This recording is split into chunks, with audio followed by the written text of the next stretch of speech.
E aí, pessoal, bora falar de um assunto que é literalmente a base de tudo na vida animal, a reprodução. Um tema que não só é fundamental para a natureza, mas que também move as engrenagens do agronegócio de um jeito que a gente nem imagina. Vamos descobrir como tudo isso funciona? Antes da gente mergulhar de cabeça, só um recado rápido. O que a gente vai ver aqui é um resumo, tá? São os pontos-chave da aula 6 de Zootecnia Geral, um material preparado especialmente para o curso técnico em agronegócio da Escola Estadual de Educação Profissional de Capuí. A ideia é descomplicar e conectar os conceitos. Então vamos lá. Para começar, vamos a uma pergunta que parece simples, mas cuja resposta é a base de tudo. Por que a reprodução é tão, mas tão importante assim? Se a primeira coisa que veio na sua cabeça foi para criar filhotes, você está no caminho certo, mas isso é só o comecinho da história. A importância real vai muito, mas muito além. Então, aqui está o ponto central. A reprodução é o grande motor da evolução. Ela não só garante que a espécie continue existindo, mas, o mais importante de tudo, ela embaralha as cartas genéticas a cada nova geração. Pensa numa caixa de ferramentas, sabe? Quanto mais ferramentas diferentes uma espécie tiver, maiores as chances de ela ter a ferramenta certa para sobreviver a um novo desafio do ambiente. É a famosa sobrevivência dos mais adaptados em ação. E no coração de todo esse processo, a gente tem os gametas.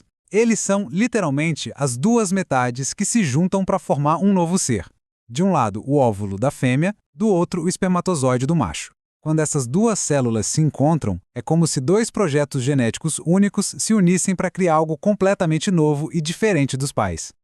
E essa combinação única é a regra do jogo. Essa variabilidade genética que permite que as espécies se adaptem e evoluam com o tempo. A grande exceção a essa regra são os gêmeos idênticos, né? Que são como cópias genéticas um do outro. Mas, tirando esse caso, que é raro, cada novo indivíduo é um novo experimento da natureza, uma nova combinação de possibilidades. Ok, agora que a gente entendeu o porquê, vamos dar uma olhada no como. Vamos analisar os sistemas que fazem essa mágica acontecer. Começando pelo aparelho reprodutor feminino, uma verdadeira fábrica de novas vidas, responsável por tudo, da fertilização até o nascimento. As funções do sistema feminino podem ser vistas em três grandes atos. Primeiro, a fecundação, que é um momento incrível em que os gametas se encontram. Depois, vem a gestação, um período de desenvolvimento todo protegido dentro do útero. E, por fim, a lactação, que garante o primeiro e mais importante alimento para o filhote depois que ele nasce. E para tudo isso acontecer, tem uma orquestra de órgãos trabalhando em perfeita harmonia. Os ovários são as fábricas de óvulos e dos hormônios que regem o ciclo todo. A fecundação geralmente acontece nas trompas, que ligam os ovários ao útero.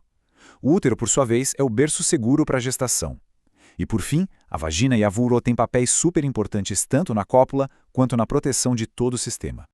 Agora, uma curiosidade que na prática é muito importante é a diferença entre os ciclos reprodutivos. Em humanos e primatas, acontece a menstruação com a eliminação do endométrio, que é a camada interna do útero. Já nos animais de produção, como os bovinos, o ciclo é estral. A grande diferença? O endométrio é reabsorvido. E o mais importante para o produtor, existe um período bem marcado de receptividade sexual, o famoso CIL, que é a janela de oportunidade perfeita para a reprodução. Agora, vamos virar a moeda e entender a outra metade da história. O aparelho reprodutor masculino tem uma missão igualmente crucial. Não só produzir, mas também entregar os gametas masculinos de forma bem eficiente. A anatomia masculina também é uma maravilha da engenharia biológica. Os testrículos são as usinas de produção de espermatozoides. Depois de prontos, eles vão para o epidídimo, que funciona como um centro de treinamento e armazenamento, onde eles amadurecem. Os canais deferentes são as estradas que os transportam, enquanto as glândulas acessórias adicionam os fluidos que vão formar o sêmen. E, por fim, o pênis é o órgão responsável por entregar todo esse pacote genético. O resultado final desse processo todo é o sêmen. E é importante entender que ele é muito mais do que só espermatozoides. É uma mistura complexa, rica em fluidos que nutrem e protegem essas células em sua jornada. É por isso que a análise da qualidade do sêmen é uma ferramenta tão poderosa para avaliar a fertilidade de um reprodutor.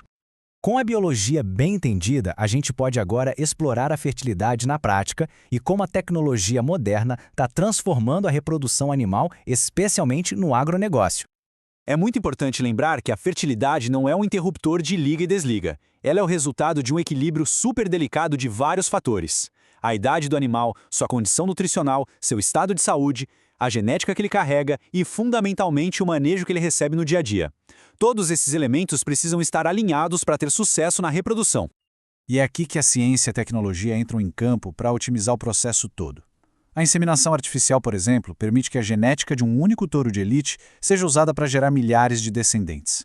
A fertilização in vitro leva a fecundação para um ambiente controlado do laboratório, aumentando as chances de sucesso. E a clonagem, embora mais complexa, claro, abre a porta para a gente replicar animais com características excepcionais. Olha, o que a gente viu aqui foi um panorama dos pontos mais importantes. Mas para quem quer realmente dominar o assunto, o próximo passo é aprofundar a leitura. Por isso, fica o convite para consultar o material de apoio, a nota de aula impressa que foi preparada pelo professor Washington Bernardo. E para finalizar, fica uma pergunta para reflexão, que conecta tudo o que a gente viu com a realidade do mercado. De todas essas tecnologias, qual delas tem o maior impacto no agronegócio hoje em dia? Fica aí a reflexão. Até a próxima!